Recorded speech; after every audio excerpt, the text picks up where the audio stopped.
प्रधानमंत्री नरेंद्र मोदी ने मन की बात के 115वें एपिसोड में सरदार पटेल और बिरसा मुंडा की 150वीं जयंती का जिक्र किया। उन्होंने डिजिटल फ्रॉड से बचाव के लिए 3 स्टेप्स रोको, सोचो और एक्शन लो अपनाने की सलाह दी है। पीएम ने कहा है कि किसी भी अनजान कॉल पर प्रतिक्रिया देने से पहले ठहरे, निजी जानकारी ना दें, स्क्रीनशॉट और रिकॉर्डिंग रखें।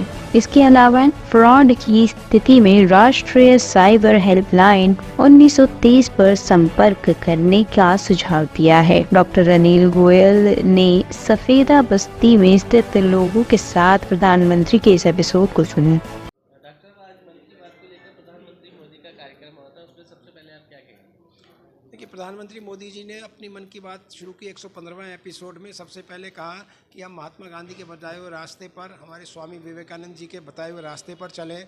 जो महात्मा गांधी ने सत्य और अहिंसा की लड़ाई लड़कर वो रास्ता दिखाया, वो मानवता को दिखाए रास्ते। इसलिए स्वामी विवेकानंद के भी अध्यात्म के जो बताए हुए रास्ते हैं वो मानवता के लिए रास्ते हैं। साथ ही उन्होंने कहा कि वोकल फॉर लोकल हों, आने वाले फेस्टिवल सीजन की बधाई देने के साथ जो देश में बने हुए सामान ही खरीदें, और जो आप अपनी दिवाली बनाएं तो उनकी भी दिवाली बनेगी और देश आत्मनिर्भर भारत की तरफ एक और बढ़ेगा। एक बहुत अच्छी बात जो मुझे लगी, उन्होंने कहा कि एक फिटनेस का मंत्र देश में चल रहा है, तो फैमिली फिटनेस के लिए 1 घंटा निकालें। अगर आप एक हफ्ते में 1 घंटा फैमिली के साथ अपने एक्सरसाइज करेंगे तो आपका आत्मीय संबंध भी बढ़ेगा और आप फिट भी रहेंगे।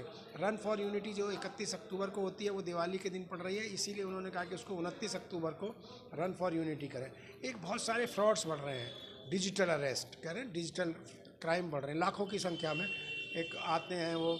तो मोदी जी ने बहुत अच्छी बात की कि इससे डरे नहीं, इसको सोचें और एक्शन लें। 1930 गवर्नमेंट ऑफ इंडिया की साइबर क्राइम की हेल्पलाइन है, उस नंबर पर कॉल करें, नहीं तो cybercrime.gov.in पर, उस पर भी आप रिटन रिपोर्ट कर सकते हैं। इसके अलावा जो हमारे देश के कोने कोने में, चाहे वो कश्मीर हो, चाहे वो छत्तीसगढ़ के जंगल हो, वहाँ कैलीग्राफी पर जो लोग काम कर रहे हैं उनके बारे में बातचीत की।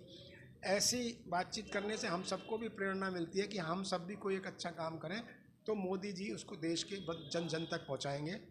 मैं इस काम के लिए, मोदी जी की मन की बात के लिए उनको बहुत बहुत साधुवाद देता हूं, बहुत बधाई देता हूं कि इस तरह से वो हमको हर हफ्ते कोई ना कोई प्रेरणादायी घटना का जिक्र करते हैं, जो कि हमारे जीवन में भी कुछ उत्साह लाता है और आगे बढ़ने की प्रेरणा देता है। धन्यवाद।